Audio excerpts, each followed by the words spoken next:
Welcome to recent Times. ਮੈਂ ਮਾਮੂਨ ਰਸ਼ੀਦ ਅੱਜ ਫਿਰ ਵੈਲਕਮ ਕਰਦਾ ਤੁਹਾਡਾ ਆਪਣੇ ਚੈਨਲ ਰੀਸੈਂਟ ਟਾਈਮ ਦੇ ਵਿੱਚ। ਅੱਜ ਜੋ ਪ੍ਰੋਗਰਾਮ ਹੈ ਰਮਜ਼ਾਨ ਸਪੈਸ਼ਲ, ਉਹਦੇ ਵਿੱਚ ਸਾਡੇ ਨਾਲ ਹਾਫਿਜ਼ ਦਿਲਸ਼ਾਦ ਸਾਹਿਬ ਨੇ ਔਰ ਅੱਜ ਦਾ ਟੌਪਿਕ ਰਹੇਗਾ ਸਾਡਾ ਮਵੇਸ਼ੀਆਂ ਤੇ ਜ਼ਕਾਤ ਦੇ ਮਸਾਇਲ। ਜ਼ਕਾਤ ਦਾ ਟੌਪਿਕ ਲਗਾਤਾਰ 2-3 ਦਿਨ ਤੋਂ ਚੱਲ ਰਿਹਾ ਹੈ। ਉਹਦਾ ਕਾਰਨ ਇਹ ਹੈ ਕਿਉਂਕਿ ਜ਼ਕਾਤ ਕਾਫੀ ਇੱਕ ਵਸੀ ਟੌਪਿਕ ਹੈ, ਇਹਨੂੰ ਪੂਰਾ ਕਵਰ ਕਰਨ ਵਾਸਤੇ 2-3 ਦਿਨਾਂ ਦੀ ਲੋੜ ਸੀ, ਇਸ ਕਰਕੇ ਕੰਟੀਨਿਊਸਲੀ 2-3 ਦਿਨਾਂ ਤੋਂ ਹੀ ਇਹ ਜੋ ਟੌਪਿਕ ਹੈ ਚੱਲ ਰਿਹਾ ਹੈ। ਦਿਲਸ਼ਾਦ ਸਾਹਿਬ ਤੋਂ ਅੱਜ ਆਪਾਂ ਪੁੱਛਾਂਗੇ ਕਿ ਜੋ ਮਵੇਸ਼ੀ ਜਾਨਵਰ ਨੇ ਉਹਨਾਂ ਦੇ ਮੁਤਲਕ ਜ਼ਕਾਤ ਦੇ ਜੋ ਮਸਾਇਲ ਨੇ ਉਹਨਾਂ ਦੇ ਉੱਪਰ ਰੋਸ਼ਨੀ ਪਾਉਣ ਵਾਸਤੇ ਇਹਨਾਂ ਨੂੰ ਰਿਕੁਐਸਟ ਕਰਾਂਗੇ। ਆਓ ਮਿਲਵਾਉਂਦੇ ਹਾਂ ਹਾਫਿਜ਼ ਦਿਲਸ਼ਾਦ ਸਾਹਿਬ ਨੂੰ। ਹਾਫਿਜ਼ ਜੀ, ਵੈਲਕਮ ਤੁਹਾਡਾ ਸਾਡੇ ਚੈਨਲ ਰੀਸੈਂਟ ਟਾਈਮ ਦੇ ਵਿੱਚ ਔਰ ਬਹੁਤ ਬਹੁਤ ਸ਼ੁਕਰੀਆ ਤੁਹਾਡਾ ਆਉਣ ਵਾਸਤੇ ਜੀ। ਜਜ਼ਾਕੱਲਾ ਜੀ, ਬਹੁਤ ਬਹੁਤ ਸ਼ੁਕਰੀਆ ਤੁਹਾਡਾ ਵੀ। ਬਿਸਮਿल्लाहिर रहमानिर रहीम नहमदुहु व नसल्ली अला रसूलिहिल करीम अम्मा बाद फ़ाऊज़ु बिल्लाहि मिनश शैतानिर रजीम बिस्मिल्लाहिर रहमानिर रहीम क़ाल अल्लाहु तबारक व तआला फ़िल क़ुरानिल मजीद वल फ़ुरक़ानिल हमीद वत्तीनि वज़्ज़ैतून वतूरि सीनीन वहाज़ल बलदिल अमीन लक़द ख़लक़नल इंसान फ़ी अहसनि तक़वीम सदक़ल्लाहुल अज़ीम व सदक़ रसूलुहुन नबियुल करीम व नहनु अला ज़ालिका लमिनश शाहिदीन व शाकिरीन वल्हम्दुलिल्लाहि रब्बिल आलमीन। मोहतरम हज़रात, जिस तरह कि आपां सारे जानते हैं कि रमज़ान मुबारक दा बरकतां वाला महीना अपने उपर दी गुज़र रहा है और दिन ब दिन अल्लाह ताला दियां रहमतां दा और बरकतां दा नज़ूल हो रहा है।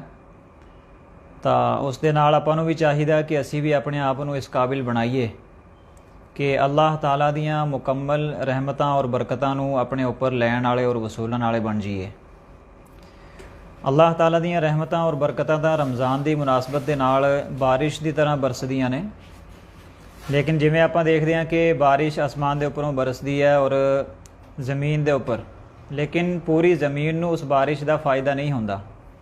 किते तां वो पानी गंदे पानी की शक्ल दे विच जमा हो जाता है, वही बारिश का पानी, और किते वही पानी बारिश का उस ज़मीन नूं सैराब करके हरियाली का जरिया बनता है, और किते वही पानी बारिश का फल बूटे और फुल्लां दी नुमाइश का जरिया बनता है।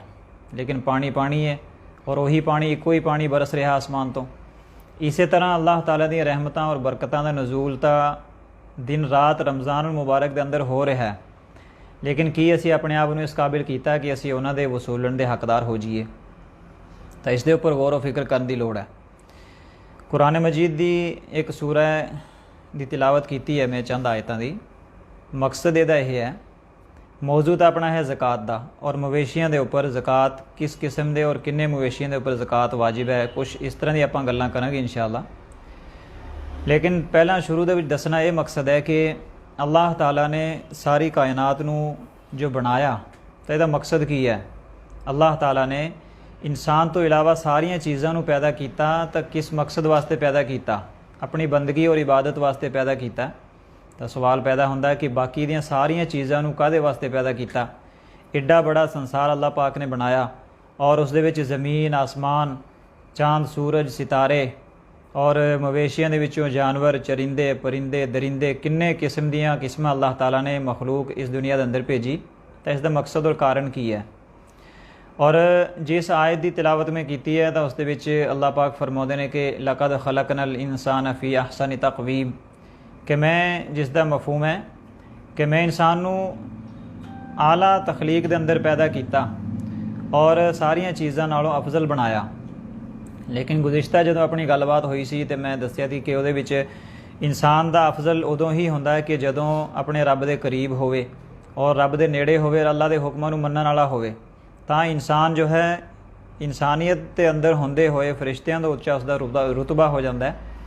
लेकिन अगर वही इंसान अपनी इंसानियत तो गिर जाता है तो उसका रुतबा जो है मरतबा जानवरों तो भी थले हो जाता है। तो अल्लाह ताला ने तो कहा कि मैं बेहतर तकवीम के अंदर इंसान नूं पैदा किया, लेकिन असी गौर व फिक्र करना है कि की साडे अंदर वो चीज़ां हैगियां ने या नहीं। तो ज़रा गौर व फिक्र की करिए आपां कि अल्लाह ताला ने इस ज़मीन दे विच इंसान की खातिर और इंसान की भलाई वास्ते और इंसान की नशो नुमा फलाहो बहबूद वास्ते किन्नियां चीज़ां पैदा कीतियां ने। सिर्फ ज़मीन की इस मिट्टी के विचों अल्लाह ताला ने तरह तरह के फुल ਬੂਟੇ ਔਰ ਫਲ ਅਨਾਜ ਕੀ ਨਹੀਂ ਪੈਦਾ ਕੀਤਾ, ਔਰ ਸਾਰਾ ਇਨਸਾਨ ਵਾਸਤੇ। ਔਰ ਇਸੇ ਤਰ੍ਹਾਂ ਜਾਨਵਰਾਂ ਦੇ ਵਿੱਚੋਂ ਚਰਿੰਦੇ ਪਰਿੰਦੇ ਦਰਿੰਦੇ ਹਰ ਕਿਸਮ ਦੇ ਜਾਨਵਰ ਪੈਦਾ ਕੀਤੇ। ਕੋਈ ਇਨਸਾਨ ਦੇ ਸਵਾਰੀ ਦੇ ਕੰਮ ਆ ਰਿਹਾ ਹੈ, ਕੋਈ ਇਨਸਾਨ ਉਹਨਾਂ ਤੋਂ ਦੁੱਧ ਲੈ ਰਿਹਾ, ਕੋਈ ਇਨਸਾਨ ਉਹਨਾਂ ਤੋਂ ਆਪਣੇ ਰਿਜ਼ਕ ਦਾ ਜ਼ਰੀਆ ਚਲਾ ਰਿਹਾ ਹੈ। ਔਰ ਤਰ੍ਹਾਂ ਤਰ੍ਹਾਂ ਦੇ ਇਨਸਾਨੀ ਸਹੂਲਤਾਂ ਵਾਸਤੇ ਚੀਜ਼ਾਂ ਮਯਸਰ ਨੇ। ਤਾਂ ਇਸੇ ਤਰ੍ਹਾਂ ਅੱਲਾਹ ਤਾਲਾ ਨੇ ਸਾਰੀਆਂ ਚੀਜ਼ਾਂ ਦੇ ਕੇ ਆਪਣਾ ਹੱਕ ਉਸ ਤੋਂ ਬਾਅਦ ਜਿਤਾਇਆ ਕਿ ਅਗਰ ਤੁਹਾਡੇ ਕੋਲ ਸਾਰੀਆਂ ਚੀਜ਼ਾਂ ਹੋਣ, ਤੁਸੀਂ ਖੇਤੀਬਾੜੀ ਵੀ ਕਰਦੇ ਹੋ, ਜ਼ਮੀਨ ਦੇ ਵਿੱਚੋਂ ਗੱਲਾਂ ਉਗਾਉਂਦੇ ਹੋ, ਰਿਜ਼ਕ ਦਾ ਜ਼ਰੀਆ ਬਣਦਾ ਹੈ, ਔਰ ਇਹ ਸਾਰੀਆਂ ਚੀਜ਼ਾਂ ਤੁਹਾਡੇ ਕੋਲ ਹੋਣ ਤਾਂ ਤੁਹਾਡੇ ਉੱਪਰ ਮੇਰਾ ਵੀ ਹੱਕ ਹੈ ਕਿ ਇਹਨਾਂ ਦੇ ਵਿੱਚੋਂ ਸਾਰੀਆਂ ਚੀਜ਼ਾਂ ਦੇ ਵਿੱਚੋਂ ਮੇਰਾ ਹੱਕ ਕਿਵੇਂ ਅਦਾ ਕਰਨਾ ਹੈ। ਤਾਂ ਉਸ ਚੀਜ਼ ਦੇ ਉੱਪਰ ਆਪਾਂ ਗੱਲ ਕਰਾਂਗੇ ਇਨਸ਼ਾਅੱਲਾ। ਤੇ ਖਾਸ ਕਰਕੇ ਮਵੇਸ਼ੀਆਂ ਦੇ ਉੱਪਰ ਜਿਵੇਂ ਕਿ ਜ਼ਕਾਤ ਦਾ ਮਸਲਾ ਆਉਂਦਾ ਹੈ ਕਿ ਕਿਹੜੇ ਕਿਸ ਕਿਸਮ ਦੇ ਮਵੇਸ਼ੀਆਂ ਦੇ ਉੱਪਰ ਜ਼ਕਾਤ ਵਾਜਿਬ ਹੈ। ਤਾਂ ਦੱਸ ਦਈਏ ਕਿ 3 ਕਿਸਮ ਦੇ ਜਾਨਵਰ ਜਿਹੜੇ ਹੋਣ ਉਹਨਾਂ ਦੇ ਉੱਪਰ ਜ਼ਕਾਤ ਵਾਜਿਬ ਹੈ। ਉਹਨਾਂ ਦੇ ਵਿੱਚੋਂ ਊਂਟ, ਗਾਏ ਤੇ ਬੱਕਰੀ, ਇਹ 3 ਕਿਸਮ ਦੇ ਜਾਨਵਰ ਨੇ। ਲੇਕਿਨ ਇੱਕ ਸ਼ਰਤ ਹੈ, ਇਹਨਾਂ ਦੇ ਉੱਪਰ ਕਦੋਂ ਜ਼ਕਾਤ ਵਾਜਿਬ ਹੋਊਗੀ? ਉਦੋਂ ਕਿ ਜਦੋਂ ਇਹ ਸਾਇਮਾ ਹੋਣ। ਸਾਇਮਾ ਦੀ ਥੋੜ੍ਹੀ ਤਫਸੀਲ ਆਪਾਂ ਸਮਝ ਲਈਏ। ਸਾਇਮਾ ਉਸ ਜਾਨਵਰ ਨੂੰ ਕਿਹਾ ਜਾਂਦਾ ਹੈ ਕਿ ਜਿਹੜਾ ਖੁਦ ਚੱਲ ਫਿਰ ਕੇ ਔਰ ਚਰ ਕੇ ਆਪਣਾ ਗੁਜ਼ਾਰਾ ਕਰਦਾ ਹੋਵੇ, ਸਾਲ ਦੇ ਅਕਸਰ ਹਿੱਸੇ 'ਚ ਖੁਦ ਆਪਣਾ ਗੁਜ਼ਾਰਾ ਆਪ ਕਰਦਾ ਹੋਵੇ, ਉਸ ਜਾਨਵਰ ਨੂੰ ਸਾਇਮਾ ਕਿਹਾ ਜਾਂਦਾ ਹੈ। ਔਰ ਉਹਨਾਂ ਜਾਨਵਰਾਂ ਦਾ ਮਕਸਦ ਹੋਵੇ ਉਹਨਾਂ ਤੋਂ ਦੁੱਧ ਲੈਣਾ, ਉਹਦੀ ਨਸਲ ਵਧਾਉਣਾ ਜਾਂ ਫਿਰ ਸ਼ੌਕੀਆ ਤੌਰ 'ਤੇ ਰੱਖਣਾ। ਇਹ ਅਗਰ ਮਕਸਦ ਹੈ ਔਰ ਉਹ ਸਾਲ ਦੇ ਅਕਸਰ ਹਿੱਸੇ ਦੇ ਵਿੱਚ ਚੱਲ ਫਿਰ ਕੇ ਆਪਣਾ ਗੁਜ਼ਾਰਾ ਆਪ ਕਰ ਰਹੇ ਨੇ, ਤਾਂ ਇਹੋ ਜਿਹੇ ਕਿਸਮ ਦੇ ਜਾਨਵਰਾਂ ਨੂੰ ਸਾਇਮਾ ਕਿਹਾ ਜਾਂਦਾ ਹੈ। ਤੇ ਸਾਇਮਾ ਕਿਸਮ ਦੇ ਜਾਨਵਰਾਂ ਦੇ ਉੱਪਰ ਜ਼ਕਾਤ ਵਾਜਿਬ ਹੈ। ਉਸ ਤੋਂ ਇਲਾਵਾ ਜੇ ਕਿਸੇ ਨੇ ਜਾਨਵਰਾਂ ਨੂੰ ਪਾਲਿਆ ਹੋਇਆ ਲੇਕਿਨ ਉਹਨਾਂ ਦਾ ਮਕਸਦ ਹੈ ਕਿ ਉਹਨਾਂ ਦੇ ਉੱਪਰ ਬੋਝ ਲੱਦਣਾ, ਯਾਨੀ ਕਿ ਉਹਨਾਂ ਤੋਂ ਸਵਾਰੀ ਦਾ ਕੰਮ ਲੈਣਾ ਜਾਂ ਫਿਰ ਕੋਈ ਹੋਰ ਕੰਮ ਉਹਨਾਂ ਤੋਂ ਲੈਣਾ, ਔਰ ਉਹ ਜਾਨਵਰਾਂ ਨੂੰ ਉਹ ਆਪ ਨਹੀਂ ਚਰ ਰਹੇ ਬਲਕਿ ਉਹਨਾਂ ਨੂੰ ਉਹਨਾਂ ਦਾ ਰਿਜ਼ਕ ਔਰ ਉਹਨਾਂ ਦਾ ਖੁਰਾਕ ਜੋ ਹੈ ਖਰੀਦ ਕੇ ਦਿੱਤੀ ਜਾ ਰਹੀ ਹੈ, ਮੁੱਲ ਦੀ ਲਿਆ ਕੇ ਪਾ ਰਹੇ ਹਾਂ ਆਪਾਂ, ਤਾਂ ਉਸ ਕਿਸਮ ਦੇ ਜਾਨਵਰਾਂ ਦੇ ਉੱਪਰ ਜ਼ਕਾਤ ਵਾਜਿਬ ਨਹੀਂ ਹੋਣੀ। ਤਾਂ ਅੱਗੇ ਊਂਟ ਦਾ ਸਵਾਲ ਪੈਦਾ ਹੁੰਦਾ ਹੈ ਕਿ ਕਿੰਨੀਆਂ ਊਂਟਾਂ ਦੇ ਵਿੱਚੋਂ ਕਿੰਨੀਆਂ ਹੋਣ ਤੇ ਜ਼ਕਾਤ ਵਾਜਿਬ ਹੁੰਦੀ ਹੈ। ਅਗਰ ਕਿਸੇ ਦੇ ਕੋਲ 5 ਊਂਠਾਂ ਹੋਣ, ਯਾਨੀ ਕਿ 5 ਊਂਟਾਂ ਦੇ ਵਿੱਚੋਂ ਅਗਰ ਕਿਸੇ ਦੇ ਕੋਲ ਹੋਣ ਤਾਂ ਉਹਨਾਂ ਦੇ ਉੱਪਰ ਜ਼ਕਾਤ ਵਾਜਿਬ ਹੈ, ਉਹ ਸਾਹਿਬ ਨਿਸਾਬ ਮੰਨਿਆ ਜਾਊਗਾ ਮਵੇਸ਼ੀਆਂ ਦੇ ਵਿੱਚੋਂ। ਇਸੇ ਤਰ੍ਹਾਂ ਅੱਗੇ ਥੋੜੀ ਹੋਰ ਤਫਸੀਲ ਹੈ, ਕਾਫੀ ਹੈ ਕਿ 25 ਤੋਂ ਲੈ ਕੇ 35 ਤੱਕ ਊਂਟਾਂ ਹੋਣ ਤਾਂ ਕਿੰਨੀ ਜ਼ਕਾਤ ਵਾਜਿਬ ਹੈ, ਔਰ ਇਸੇ ਤਰ੍ਹਾਂ 36 ਤੋਂ ਲੈ ਕੇ 45 ਤੱਕ ਹੋਣ ਤਾਂ ਕਿੰਨੀ ਉਮਰ ਦੇ ਜਾਨਵਰ ਯਾਨੀ ਊਂਟ ਦੇ ਉੱਪਰ ਜ਼ਕਾਤ ਵਾਜਿਬ ਹੈ। ਇਸੇ ਤਰ੍ਹਾਂ ਅਗਲਾ ਆਉਂਦਾ ਕਿ ਗਾਏ ਬੈਲ, ਇਹਦੇ ਵਿੱਚ ਨਿਸਾਬ ਦਾ ਤਰੀਕਾ ਇਹ ਦੱਸਿਆ ਹੋਇਆ ਕਿ 30 ਗਾਈਆਂ ਹੋਣ ਤਾਂ ਫਿਰ ਉਹਨਾਂ ਦੇ ਉੱਪਰ ਜਾ ਕੇ ਜ਼ਕਾਤ ਵਾਜਿਬ ਹੁੰਦੀ ਹੈ, ਅਗਰ ਕਿਸੇ ਦੇ ਕੋਲ 30 ਗਾਈਆਂ ਹੋਣ। ਔਰ ਇਸੇ ਤਰ੍ਹਾਂ ਉਸ ਤੋਂ ਬਾਅਦ ਆਉਂਦਾ ਬੱਕਰੀਆਂ ਦਾ ਸਵਾਲ। ਕਿਸੇ ਨੇ ਬੱਕਰੀਆਂ ਦਾ ਕਾਰੋਬਾਰ ਤੋਰਿਆ ਹੋਇਆ ਔਰ ਮਾਲ ਮਵੇਸ਼ੀ ਪਾਲ ਰਿਹਾ ਹੈ, ਤਾਂ ਉਸ ਦੇ ਵਿੱਚ ਆਉਂਦਾ ਕਿ 40 ਅਗਰ ਹੋਣ ਬੱਕਰੀਆਂ ਤਾਂ ਉਹਦੇ ਉੱਪਰ ਜ਼ਕਾਤ ਵਾਜਿਬ ਹੋਊਗੀ ਬੱਕਰੀਆਂ ਦੇ ਉੱਪਰ। ਲੇਕਿਨ ਇਹਦੇ ਵਿੱਚ ਸ਼ਰਤ ਉਹੀ ਲੱਗਦੀ ਹੈ ਕਿ ਜਿਹੜੀ ਸ਼ੁਰੂ ਦੇ ਵਿੱਚ ਦੱਸੀ ਹੈ ਕਿ ਉਹ ਸਾਇਮਾ ਹੋਣ, ਯਾਨੀ ਕਿ ਅਗਰ ਉਹ ਆਪ ਸਾਲ ਦੇ ਅਕਸਰ ਹਿੱਸੇ ਦੇ ਵਿੱਚੋਂ ਚੱਲ ਫਿਰ ਕੇ ਗੁਜ਼ਾਰਾ ਕਰ ਰਹੇ ਨੇ ਤਾਂ ਉਹਨਾਂ ਦੇ ਉੱਪਰ ਜ਼ਕਾਤ ਵਾਜਿਬ ਹੋਊਗੀ। ਔਰ ਦੂਸਰਾ ਮਕਸਦ ਜਿਹੜਾ ਦੱਸਿਆ ਹੋਇਆ ਕਿ ਅਗਰ ਉਹਨਾਂ ਨੂੰ ਖੁਰਾਕ ਮੁੱਲ ਦੀ ਪਾਈ ਜਾ ਰਹੀ ਹੈ ਔਰ ਜਾਂ ਫਿਰ ਉਹ ਕਿਸੇ ਮਕਸਦ ਵਾਸਤੇ ਰੱਖੇ ਹੋਏ ਨੇ, ਜਿਵੇਂ ਕਿ ਸਵਾਰੀ ਦਾ ਕੰਮ ਲੈਣਾ ਉਹਨਾਂ ਤੋਂ, ਇਸ ਤਰ੍ਹਾਂ ਦੀਆਂ ਚੀਜ਼ਾਂ, ਤਾਂ ਉਹਨਾਂ ਦੇ ਉੱਪਰ ਜ਼ਕਾਤ ਵਾਜਿਬ ਨਹੀਂ ਹੋਣੀ। ਤਾਂ ਗੁਜ਼ਿਸ਼ਤਾ ਗੱਲਬਾਤ ਦੇ ਵਿੱਚ ਵੀ ਮੈਂ ਦੱਸਿਆ ਸੀ ਕਿ ਇਸ ਤਰ੍ਹਾਂ ਦੇ ਮਸਾਇਲ ਜਿਹੜੇ ਥੋੜ੍ਹੇ ਗਹਿਰੇ ਹੁੰਦੇ ਨੇ ਔਰ ਸਮਝਣ ਵਾਲੇ ਹੁੰਦੇ ਨੇ। ਅਕਸਰ ਇਹ ਚੀਜ਼ਾਂ ਉਦੋਂ ਹੀ ਸਮਝ ਆਉਂਦੀਆਂ ਨੇ ਬੰਦੇ ਨੂੰ ਕਿ ਜਦੋਂ ਬੰਦਾ ਕਿਸੇ ਕਾਰੋਬਾਰ ਦੇ ਅੰਦਰ ਲੱਗਿਆ ਹੋਵੇ। ਜੋ ਮਵੇਸ਼ੀਆਂ ਦਾ ਕਾਰੋਬਾਰ ਕਰਦੇ ਨੇ ਉਹੀ ਸਮਝ ਸਕਦੇ ਨੇ ਇਸ ਚੀਜ਼ ਨੂੰ, ਔਰ ਉਹ ਆਪਣੀ ਸਮਝ ਦੇ ਮੁਤਾਬਿਕ ਉਲਮਾ ਇਕਰਾਮ ਦੇ ਨਾਲ ਰਾਬਤਾ ਕਰਕੇ ਪੁੱਛਣ ਵੀ ਸਾਡੇ ਕੋਲ ਇੰਨਾ ਮਾਲ ਹੈ ਔਰ ਇਸ ਤਰ੍ਹਾਂ ਦੀ ਕੰਡੀਸ਼ਨ ਦੇ ਵਿੱਚ ਹੈ ਤਾਂ ਉਹਦੇ ਉੱਪਰ ਕਿੰਨੀ ਜ਼ਕਾਤ ਵਾਜਿਬ ਹੋਊਗੀ। ਕੋਈ ਬੱਕਰੀਆਂ ਦਾ ਕਾਰੋਬਾਰ ਕਰ ਰਿਹਾ ਹੈ, ਪਾਲ ਰਿਹਾ ਹੈ, ਤਾਂ ਆਪਣੀ ਕੰਡੀਸ਼ਨ ਦੱਸ ਕੇ ਉਲਮਾ ਇਕਰਾਮ ਤੋਂ ਪੁੱਛ ਲੈਣ ਵੀ ਮੇਰੇ ਕੋਲ ਇੰਨੇ ਬੱਕਰੇ ਨੇ, ਇਸ ਤਰ੍ਹਾਂ ਦੀ ਕੰਡੀਸ਼ਨ ਦੇ ਵਿੱਚ ਮੈਂ ਉਹਨਾਂ ਨੂੰ ਪਾਲ ਰਿਹਾ ਤੇ ਮੇਰੇ ਉੱਪਰ ਕਿੰਨੀ ਜ਼ਕਾਤ ਬਣਦੀ ਹੈ। ਇਸੇ ਤਰ੍ਹਾਂ ਹੋਰ ਮਵੇਸ਼ੀਆਂ ਦੀ ਵੀ ਗੱਲ ਹੈ। ਤੇ ਅੱਜ ਕੱਲ੍ਹ ਸੀਜ਼ਨ ਚੱਲ ਰਿਹਾ ਹੈ ਕਣਕ ਦਾ, ਤਾਂ ਇਹਦਾ ਵੀ ਇੱਕ ਮਸਲਾ ਬਣਦਾ ਹੈ ਉਸ਼ਰ ਦਾ। ਆਪਾਂ ਜ਼ਕਾਤ ਦੇ ਉੱਪਰ ਗੱਲ ਕਰ ਰਹੇ ਹਾਂ ਗੁਜ਼ਿਸ਼ਤਾ ਕਈ ਦਿਨਾਂ ਤੋਂ, ਔਰ ਜ਼ਕਾਤ ਤਾਂ ਅਸਲ ਆਸਾਨ ਸਮਝਣਾ ਹੋਵੇ ਤਾਂ ਨਕਦੀ ਦੇ ਉੱਪਰ ਜਾਂ ਫਿਰ ਮਾਲ ਦੇ ਉੱਪਰ ਹੈ, ਔਰ ਕਿਸ ਕਿਸ ਮਾਲ ਦੇ ਉੱਪਰ ਜ਼ਕਾਤ ਵਾਜਿਬ ਹੈ ਉਹ ਤੁਹਾਨੂੰ ਪਿਛਲੇ ਐਪੀਸੋਡ 'ਚ ਦੱਸਿਆ ਸੀ।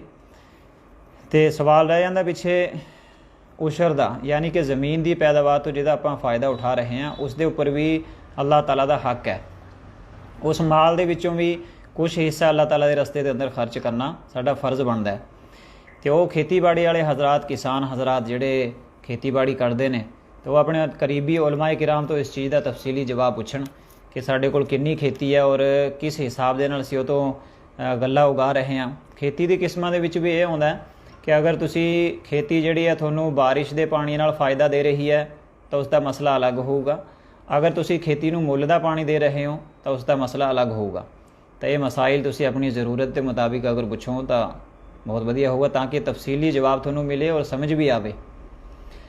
ਤਾਂ ਮਕਸਦ ਇਹੀ ਹੈ ਕਹਿਣ ਦਾ, ਔਰ ਅੱਜ ਕੱਲ੍ਹ ਦੀ ਗੱਲਬਾਤ ਦਾ ਇਹੀ ਮਕਸਦ ਹੈ ਖਾਸ, ਉਹ ਇਹੀ ਹੈ ਕਿ ਜੋ ਵੀ ਚੀਜ਼ਾਂ ਅੱਲਾਹ ਤਾਲਾ ਨੇ ਸਾਡੇ ਵਾਸਤੇ ਬਣਾਈਆਂ ਨੇ ਤੇ ਅੱਲਾਹ ਤਾਲਾ ਨੇ ਮਕਸਦ ਜ਼ਾਹਿਰ ਕਰਤਾ ਕਿ ਸਾਰੀਆਂ ਚੀਜ਼ਾਂ ਮੈਂ ਤੁਹਾਡੇ ਵਾਸਤੇ ਬਣਾਈਆਂ, ਤਾਂ ਗੌਰ ਫਿਕਰ ਕਰਨਾ ਸਾਡਾ ਕੰਮ ਬਣਦਾ ਹੈ ਕਿ ਸਾਨੂੰ ਅੱਲਾਹ ਤਾਲਾ ਨੇ ਕਿਉਂ ਪੈਦਾ ਕੀਤਾ। ਤਾਂ ਸਾਡਾ ਮਕਸਦ ਹੈ ਅੱਲਾਹ ਤਾਲਾ ਦੀ ਇਬਾਦਤ ਔਰ ਬੰਦਗੀ ਕਰਨਾ, ਔਰ ਜੋ ਅਹਿਮ ਫਰਾਇਜ਼ ਅੱਲਾਹ ਤਾਲਾ ਨੇ ਸਾਡੇ ਜ਼ਿੰਮੇ ਲਾਏ ਨੇ ਉਹਨਾਂ ਨੂੰ ਪੂਰਾ ਕਰਨਾ। ਇਹਨਾਂ ਨੂੰ ਪੂਰੇ ਕਰਦੇ ਹੋਏ ਅਸੀਂ ਅਗਰ ਅੱਲਾਹ ਦੇ ਹੁਕਮਾਂ ਨੂੰ ਮੰਨਦੇ ਹਾਂ ਔਰ ਆਪਣੀਆਂ ਜ਼ਰੂਰੀਆਤ ਨੂੰ ਪੂਰਾ ਕਰਦੇ ਹਾਂ ਤਾਂ ਫਿਰ ਇਨਸਾਨ ਦਾ ਅਸਲ ਇਨਸਾਨੀਅਤ ਹੋਣ ਦਾ ਮਕਸਦ ਪੂਰਾ ਹੋ ਜਾਂਦਾ ਹੈ।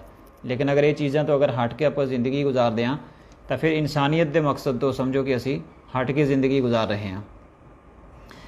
ਕੁਰਾਨ ਮਜੀਦ ਦੀ ਉਸ ਆਇਤ ਦਾ ਮੈਂ ਜ਼ਿਕਰ ਕੀਤਾ ਸੀ ਕਿ ਜਿਸ ਦੇ ਵਿੱਚ ਅੱਲਾਹ ਤਾਲਾ ਨੇ ਕਿਹਾ ਕਿ ਮੈਂ ਇਨਸਾਨ ਨੂੰ ਆਲਾ ਤਖਲੀਕ ਦੇ ਵਿੱਚ ਪੈਦਾ ਕੀਤਾ।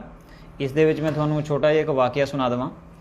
ਇੱਕ ਬਾਦਸ਼ਾਹ ਸੀ, ਉਸਨੇ ਆਪਣੀ ਅਹਲੀਆ ਨੂੰ, ਆਪਣੀ ਜ਼ੋਜਾ ਨੂੰ ਕਿਤੇ ਮਜ਼ਾਕ ਦੇ ਵਿੱਚ ਜਾਂ ਵੈਸੇ ਗੱਲ ਚਲਦੀ ਦੇ ਵਿੱਚ ਕਹਿਤਾ ਹੋਣਾ ਕਿ ਤੂੰ ਮੈਨੂੰ ਚੰਨ ਨਾਲੋਂ ਵੀ ਸੋਹਣੀ ਲੱਗਦੀ ਹੈ। ਤਾਂ ਜਦੋਂ ਇਹ ਗੱਲ ਕਹੀ ਉਸ ਬਾਦਸ਼ਾਹ ਨੇ ਤਾਂ ਉਸ ਔਰਤ ਨੇ, ਉਹ ਵੀ ਸਾਹਿਬ ਇਲਮ ਸੀ, ਉਹਨੇ ਇਤਰਾਜ਼ ਕੀਤਾ ਕਿ ਇਹ ਕਿਸ ਤਰ੍ਹਾਂ ਹੋ ਸਕਦਾ, ਇੱਕ ਚੰਦ ਹੈ ਜੋ ਕਿ ਰਾਤ ਦੇ ਅੰਧੇਰੇ ਦੇ ਵਿੱਚ ਰੋਸ਼ਨੀ ਵੀ ਦੇ ਰਿਹਾ ਹੈ ਔਰ ਦੇਖਣ ਦੇ ਅੰਦਰ ਖੂਬਸੂਰਤ ਵੀ ਹੈ, ਤੁਸੀਂ ਮੈਨੂੰ ਇਹ ਗੱਲ ਕਹੀ ਹੈ ਤਾਂ ਇਸ ਨੂੰ ਸਾਬਿਤ ਕਰਕੇ ਦਿਖਾਓ। ਤਾਂ ਉਹ ਦੌਰ ਗਾਲਿਬਨ ਸੀਗਾ ਹਜ਼ਰਤ ਇਮਾਮ ਅਬੂ ਹਨੀਫਾ ਰਹਿਮਤੁल्लाह ਅਲੈਹ ਦਾ।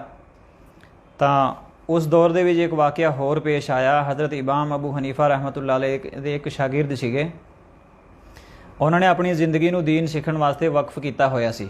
ਜਦੋਂ ਉਹਨਾਂ ਨੇ ਅੱਧੀ ਉਮਰ ਆਪਣੀ ਦੀਨ ਸਿੱਖਣ ਵਾਸਤੇ ਲਗਾਈ, ਉਸ ਤੋਂ ਬਾਅਦ ਕਿਸੇ ਮਕਸਦ, ਕਿਸੇ ਜ਼ਰੂਰਤ ਦੇ ਤਹਿਤ ਉਹਨਾਂ ਨੂੰ ਬਾਹਰ ਜਾਣਾ ਪਿਆ ਆਪਣੇ ਮਦਰਸੇ ਤੋਂ, ਆਪਣੇ ਇਦਾਰੇ ਤੋਂ। ਤਾਂ ਉਹ ਗਏ ਕਿ ਆਪਣੀ ਜੁੱਤੀ ਨੂੰ ਗਠਾਉਣ ਗਏ ਮੋਚੀ ਦੇ ਕੋਲ। ਜਦੋਂ ਉੱਥੇ ਪਹੁੰਚੇ, ਜੁੱਤੀ ਦਾ ਕੰਮ ਕਰਵਾਇਆ, ਤਾਂ ਉਸ ਤੋਂ ਬਾਅਦ ਮੋਚੀ ਨੇ ਮਿਹਨਤ ਮਜ਼ਦੂਰੀ ਦਾ ਸਵਾਲ ਕੀਤਾ। ਜੋ ਵੀ ਮੌਕੇ ਦੀ ਮਜ਼ਦੂਰੀ ਬਣਦੀ ਹੋਊਗੀ, ਉਹਨਾਂ ਨੇ ਕਿਹਾ ਕਿ ਇਸ ਦੀ ਰਕਮ ਇੰਨੀ ਬਣਦੀ ਹੈ, ਦੇ ਕੇ ਪਰ ਆਪਣਾ ਜੁੱਤਾ ਤੁਸੀਂ ਛੁਡਾ ਕੇ ਲਿਜਾ ਸਕਦੇ ਹੋ ਮੇਰੇ ਤੋਂ। ਤਾਂ ਉਹਨਾਂ ਨੇ ਕਿਹਾ ਕਿ ਮੈਂ ਤਾਂ ਪੈਸੇ ਨਾਮ ਦੀ ਚੀਜ਼ ਨੂੰ ਜਾਣਦਾ ਹੀ ਨਹੀਂ, ਮੈਂ ਤਾਂ ਸਾਰੀ ਉਮਰ ਅੱਜ ਤੱਕ ਦੀ ਜਿਹੜੀ ਹੈ ਦੀਨ ਇਲਮ ਸਿੱਖਣ ਦੇ ਵਿੱਚ ਗੁਜ਼ਾਰ ਦਿੱਤੀ, ਮੈਨੂੰ ਕੀ ਪਤਾ ਪੈਸਾ ਕਿੱਥੋਂ ਆਉਂਦਾ, ਕਿਵੇਂ ਆਉਂਦਾ, ਵੀ ਮੇਰੇ ਕੋਲ ਤਾਂ ਹੈ ਨਹੀਂ, ਕੋਈ ਮਸਲਾ ਪੁੱਛਣਾ ਪੁੱਛ ਲਓ, ਪੈਸਾ ਮੇਰੇ ਕੋਲ ਹੈ ਨਹੀਂ। ਤਾਂ ਉਸ ਕੰਮ ਕਰਨ ਵਾਲੇ ਨੇ ਕਿਹਾ ਕਿ ਮਸਲੇ ਨਹੀਂ ਇੱਥੇ ਚੱਲਣੇ, ਬਲਕਿ ਇੱਥੇ ਤਾਂ ਮਿਹਨਤ ਮਜ਼ਦੂਰੀ ਦਾ ਇਵਜ਼ ਜੋ ਹੈ ਰਕਮ ਹੀ ਚੱਲੂਗੀ। ਤਾਂ ਖੈਰ ਉਹਨਾਂ ਨੇ ਉਹ ਜੁੱਤਾ ਰੱਖ ਲਿਆ ਤੇ ਉਹ ਜਿਹੜੇ ਸ਼ਾਗਿਰਦ ਸੀਗੇ ਹਜ਼ਰਤ ਇਮਾਮ ਅਬੂ ਹਨੀਫਾ ਰਹਿਮਤੁल्लाह ਅਲੈਹ ਦੇ, ਉਹਨਾਂ ਨੂੰ ਇਸ ਚੀਜ਼ ਦੇ ਉੱਪਰ ਅਫਸੋਸ ਹੋਇਆ ਕਿ ਮੈंने ਸਾਰੀ ਜ਼ਿੰਦਗੀ ਦੀਨ ਇਲਮ ਸਿੱਖਣ ਦੇ ਉੱਪਰ ਲਾਈ, ਲੇਕਿਨ ਸ਼ਾਇਦ ਮੈंने ਆਪਣੀ ਜ਼ਿੰਦਗੀ ਨੂੰ ਬਰਬਾਦ ਕਰ ਲਿਆ ਕਿ ਅਗਰ ਕੁਝ ਕੰਮ ਸਿੱਖ ਲਿਆ ਹੁੰਦਾ ਜਾਂ ਕੋਈ ਹੋਰ ਕਾਰੋਬਾਰ ਤੋਰ ਲਿਆ ਹੁੰਦਾ ਤਾਂ ਅੱਜ ਮੇਰਾ ਜੁੱਤਾ ਇਸ ਮੋਚੀ ਦੇ ਕੋਲ ਨਾ ਰਹਿੰਦਾ। ਜਿਸ ਤਰ੍ਹਾਂ ਕਿ ਅੱਜ ਕੱਲ੍ਹ ਵੀ ਆਪਾਂ ਦੇਖਦੇ ਹਾਂ ਕਿ ਅਗਰ ਕੋਈ ਮਦਰਸੇ ਦੀ ਲਾਈਨ ਦੇ ਵਿੱਚ ਲੱਗ ਰਿਹਾ ਹੈ, ਕੋਈ ਹਾਫਿਜ਼ ਆਲਿਮ ਬਣਨ ਦੀ ਕੋਸ਼ਿਸ਼ ਕਰ ਰਿਹਾ ਹੈ, ਤਾਂ ਉਸਦੇ ਰਿਸ਼ਤੇਦਾਰ ਔਰ ਅਕਾਰਿਬ, ਉਸਦੇ ਵਾਲਿਦੈਨ ਔਰ ਉਸਦੇ ਹੋਰ ਚੀਜ਼ਾਂ, ਬਹੁਤ ਸਾਰਾ ਕੁਝ ਸਹਿਣਾ ਪੈਂਦਾ ਉਹਨਾਂ ਤੋਂ, ਉਸਨੂੰ ਬਹੁਤ ਸਾਰੀਆਂ ਚੀਜ਼ਾਂ ਗੱਲਾਂ ਸੁਣਨੀਆਂ ਪੈਂਦੀਆਂ ਨੇ। ਅਗਲਾ ਕਹਿੰਦਾ ਤੁਸੀਂ ਮੌਲਵੀ ਬਣ ਕੇ ਭੁੱਖੇ ਮਰਨਾ, ਵੀ ਖਾਓਗੇ ਕਿੱਥੋਂ, ਕਰੋਗੇ ਕੀ। ਲੇਕਿਨ ਜਦੋਂ ਅੱਲਾਹ ਪਾਕ ਉਸ ਨੂੰ ਇੱਜ਼ਤ ਦੇ ਨਾਲ ਨਵਾਜ਼ਦੇ ਨੇ, ਫਿਰ ਸਾਰੇ ਲੋਕ ਦੇਖਦੇ ਨੇ ਵੀ ਇਹ ਕੀ ਹੋ ਗਿਆ। ਰਿਜ਼ਕ ਦਾ, ਰੋਜ਼ੀ ਦੇਣ ਦਾ ਮਾਲਿਕ ਔਰ ਖਾਲਿਕ ਤਾਂ ਅੱਲਾਹ ਹੈ। ਤਾਂ ਖੈਰ ਬਜ਼ਾਹਿਰ ਉਹਨਾਂ ਨੂੰ ਵੀ ਅਫਸੋਸ ਹੋਇਆ ਥੋੜ੍ਹਾ ਜਿਹਾ ਕਿ ਮੈंने ਸਾਰੀ ਉਮਰ ਹੋ ਸਕਦਾ ਵੈਸੇ ਜ਼ਾਇਆ ਤਾਂ ਨਹੀਂ ਕਰਤੀ, ਵੀ ਮੇਰੇ ਕੋਲ ਇੱਕ ਇੰਨਾ ਰਕਮ ਨਹੀਂ ਹੈ ਕਿ ਮੈਂ ਮੋਚੀ ਤੋਂ ਆਪਣਾ ਜੁੱਤਾ ਛੁਡਾ ਲਵਾਂ। ਉਸੇ ਦੌਰ ਦੇ ਵਿੱਚ ਇਹ ਮਸਲਾ ਜਿਹੜਾ ਬਾਦਸ਼ਾਹਤ ਵਾਲਾ ਇਹ ਉਭਰਿਆ ਔਰ ਉਸ ਬਾਦਸ਼ਾਹ ਦੀ ਔਰਤ ਨੇ ਸਵਾਲ ਕੀਤਾ ਕਿ ਇਸ ਜਵਾਬ ਨੂੰ ਮੈਨੂੰ ਹਕੀਕੀ ਤਹਿਕੀਕੀ ਜਵਾਬ ਦਿਓ ਤਾਂ ਮੈਂ ਮੰਨੂਗੀ, ਵੈਸੇ ਤੁਹਾਨੂੰ ਜਾਹਿਲ ਮੰਨੂਗੀ ਮੈਂ। ਤੇ ਉਹਨਾਂ ਨੇ, ਬਾਦਸ਼ਾਹ ਨੇ ਐਲਾਨ ਕੀਤਾ ਸਾਰੀਆਂ ਜਗ੍ਹਾ ਦੇ ਵੀ ਕਿਤੋਂ ਨਹੀਂ ਇਸ ਦਾ ਜਵਾਬ ਮਿਲ ਸਕਦਾ, ਹੋ ਸਕਦਾ ਇਮਾਮ ਅਬੂ ਹਨੀਫਾ ਰਹਿਮਤੁल्लाह ਅਲੈਹ ਤੋਂ ਇਸ ਸਵਾਲ ਦਾ ਜਵਾਬ ਸਹੀ ਮਿਲ ਜਾਵੇ।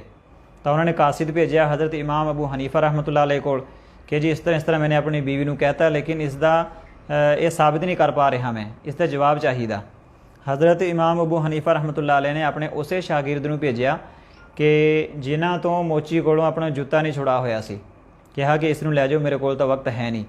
ਤੇ ਜਦੋਂ ਉਸ ਨੂੰ ਲੈ ਕੇ ਗਏ ਦਰਬਾਰ ਦੇ ਵਿੱਚ, ਉੱਥੇ ਦੇਖਿਆ ਕਿ ਦਰਬਾਰੀ ਉਲਮਾ ਬਹੁਤ ਸਾਰੇ ਖੜੇ ਨੇ ਉੱਥੇ, ਔਰ ਇੱਕ ਲਾਈਨ ਲੱਗੀ ਹੋਈ ਹੈ, ਪੂਰੀ ਕਤਾਰ ਲੱਗੀ ਹੋਈ ਹੈ ਉੱਥੇ। ਤੇ ਮਗਰਿਬ ਦੀ ਨਮਾਜ਼ ਦਾ ਵਕਤ ਹੋਇਆ ਤੇ ਉਹਨਾਂ ਨੂੰ ਅੱਗੇ ਨਮਾਜ਼ ਵਾਸਤੇ ਖੜਾ ਕੀਤਾ ਕਿ ਤੁਸੀਂ ਇਮਾਮਤ ਕਰਾਓ, ਜੋ ਕਿ ਉਹ ਮਸਲੇ ਦਾ ਸਵਾਲ ਦਾ ਜਵਾਬ ਦੇਣ ਆਏ ਸੀ, ਹਜ਼ਰਤ ਇਮਾਮ ਅਬੂ ਹਨੀਫਾ ਰਹਿਮਤੁल्लाह अलैह ਦੇ ਸ਼ਾਗਿਰਦ। ਤੇ ਉਹਨਾਂ ਨੇ ਜਦੋਂ ਨਮਾਜ਼ ਸ਼ੁਰੂ ਕੀਤੀ ਮਗਰਿਬ ਦੀ, ਔਰ ਨਮਾਜ਼ ਦੇ ਵਿੱਚ ਸੂਰਾ ਫਾਤਿਹਾ ਦੀ ਤਿਲਾਵਤ ਕੀਤੀ, ਉਸ ਤੋਂ ਬਾਅਦ ਸੂਰਾ ਵਤੀਨ ਸ਼ੁਰੂ ਕੀਤੀ, ਔਰ ਉਹਨਾਂ ਨੇ ਪੜ੍ਹਿਆ ਕਿ ਵਤੀਨ ਵਜ਼ੈਤੂਨ ਵਤੂਰ ਸੀਨੀਨ ਵਹਾਜ਼ਲ ਬਲदिल ਅਮੀਨ ਲਕਦ ਖਲਕਨਲ ਇਨਸਾਨ ਫੀ ਅਹਸਨ ਤਕਵੀਮ। ਇਸ ਦੀ ਜਗ੍ਹਾ ਉਹਨਾਂ ਨੇ ਜਾਣਬੁੱਝ ਕੇ ਗਲਤੀ ਕੀਤੀ, ਲਕਦ ਖਲਕਨਲ ਕਮਰਾ ਫੀ ਅਹਸਨ ਤਕਵੀਮ। ਇਨਸਾਨ ਦੀ ਜਗ੍ਹਾ ਕਮਰ ਯਾਨੀ ਕਿ ਚੰਨ ਦਾ ਨਾਮ ਉੱਥੇ ਫਿੱਟ ਕਰਤਾ ਉਹਨਾਂ ਨੇ ਆਪਣੇ ਕੋਲੋਂ। ਤਾਂ ਪਿੱਛੇ ਜਿੰਨੇ ਵੀ ਉਲਮਾ ਇਕਰਾਮ ਸੀਗੇ ਉਹਨਾਂ ਨੇ ਫੌਰੀ ਲੁਕਮਾ ਦਿੱਤਾ ਕਿ ਏਡੇ ਬੜੇ ਹਜ਼ਰਤ ਆਏ ਨੇ ਔਰ ਸਵਾਲ ਦਾ ਜਵਾਬ ਦੇਣ ਆਏ ਨੇ, ਇੱਥੇ ਸਾਰੇ ਲਾਜਵਾਬ ਨੇ, ਔਰ ਇਹਨਾਂ ਦੇ ਤਾਂ ਸੂਰਾ ਵਤੀਨ ਵੀ ਸਹੀ ਨਹੀਂ। ਉਹਨਾਂ ਨੇ ਇਸ ਅੰਦਾਜ਼ ਦੇ ਵਿੱਚ ਆ ਕੇ ਬੜੀ ਉੱਚੀ ਲੁਕਮਾ ਦਿੱਤਾ ਪਿੱਛੋਂ, ਲਕਦ ਖਲਕਨਲ ਇਨਸਾਨ ਫੀ ਅਹਸਨ ਤਕਵੀਮ। ਉਹਨਾਂ ਨੇ ਫਿਰ ਪੜ੍ਹਿਆ ਲਕਦ ਖਲਕਨਲ ਕਮਰ ਫੀ ਅਹਸਨ ਤਕਵੀਮ।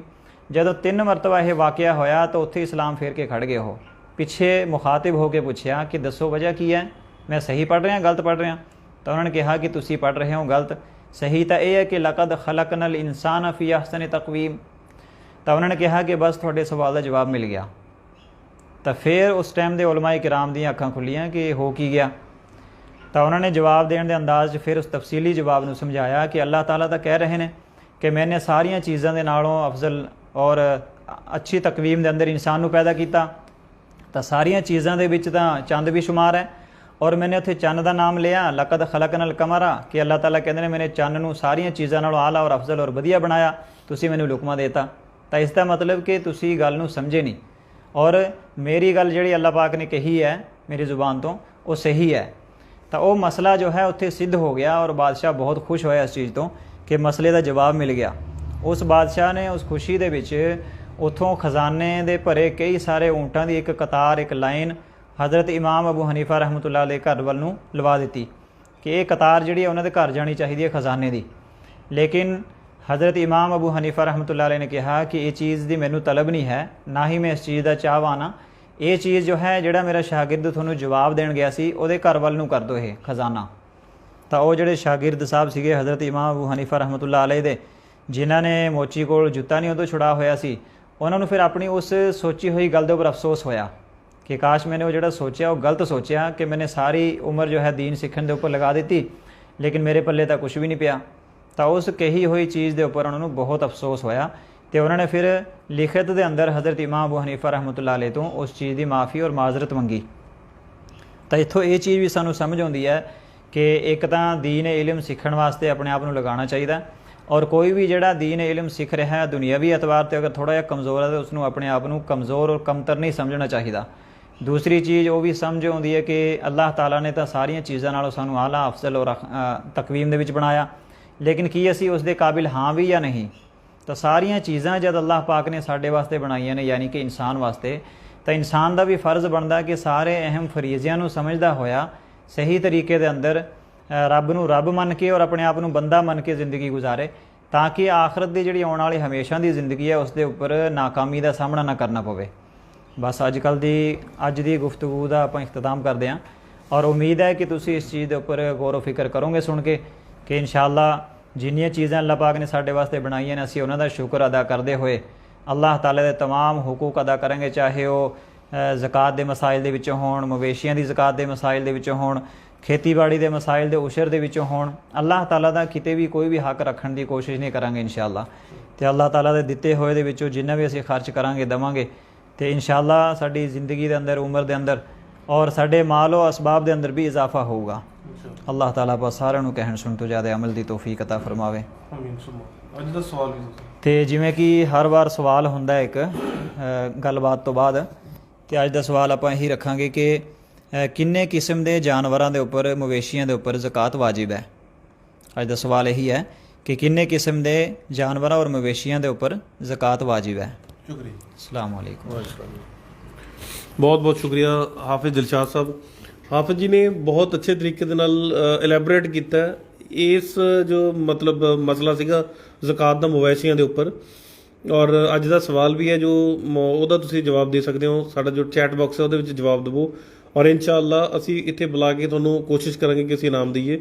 ਇੱਕ ਕੁਝ ਇਨਾਮ ਪੈਂਡਿੰਗ ਵੀ ਹੈ। ਇੱਕ ਸਵਾਲ ਦਾ ਜਵਾਬ ਨਹੀਂ ਆਇਆ, ਔਰ ਜਿਸ ਦਾ ਜਵਾਬ ਆਇਆ ਸੀਗਾ ਉਹਦੇ ਵਾਸਤੇ ਕੋਈ ਗਿਫਟ ਲੈਣ ਨਹੀਂ ਆਇਆ, ਲੇਕਿਨ ਸਾਡੇ ਵਾਸਤੇ ਉਹਨਾਂ ਦਾ ਗਿਫਟ ਤਿਆਰ ਹੈ, ਔਰ ਤੁਸੀਂ ਜਦੋਂ ਵੀ ਲੈਣਾ ਚਾਹੋ ਸਾਡੇ ਉਰੇ ਆ ਕੇ ਲੈ ਸਕਦੇ ਹੋ। ਇਹ ਸਵਾਲ ਦਾ ਜਵਾਬ ਦਿਵੋ ਔਰ ਤੁਸੀਂ ਵੀ ਮੁਸਤਕ ਹੋ ਸਕਦੇ ਹੋ ਇੱਕ ਗਿਫਟ ਦੇ। ਔਰ ਮੈਂ ਉਮੀਦ ਕਰਦਾ ਕਿ ਇਨਸ਼ਾਅੱਲਾ ਇਹਨਾਂ ਦੁਆਰਾ ਦੱਸੀ ਗੱਲ ਤੁਹਾਨੂੰ ਫਾਇਦਾ ਪਹੁੰਚਾਊਗੀ, ਔਰ ਇਸ ਗੱਲ ਨੂੰ ਤੁਸੀਂ ਅੱਗੇ ਪਹੁੰਚਾਓਗੇ, ਇਹਦੇ ਉੱਪਰ ਮੈਨੂੰ ਪੂਰਾ ਯਕੀਨ ਹੈ। ਅੱਲਾ ਹਾਫਿਜ਼।